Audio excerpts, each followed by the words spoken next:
د پښتون وطن بلبله شاعره او د ښکلي حسن خاونده نوره احساس هم خپل احساس را ژوندی کړ او د پښتنو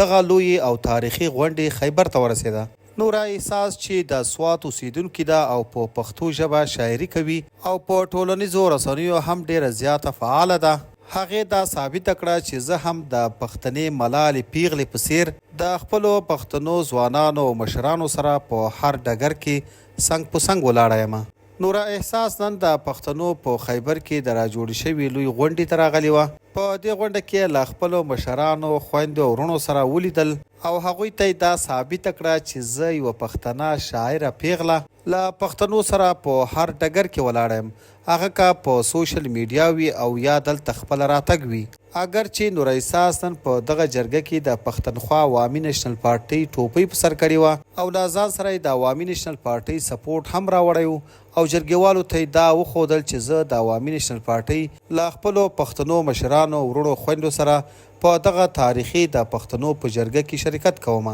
ملګرو، ځوان یا پیغله هغه وي چې نه یوازې د لایک او فالوورز لپاره او یا هم په ټیک ټاک د ګفټینګ لپاره په سوشل میډیا د پښتون یا پښتونولي نارې وهي، بلکې هغه تکړه پیغله یا ځوان دی چې په خپله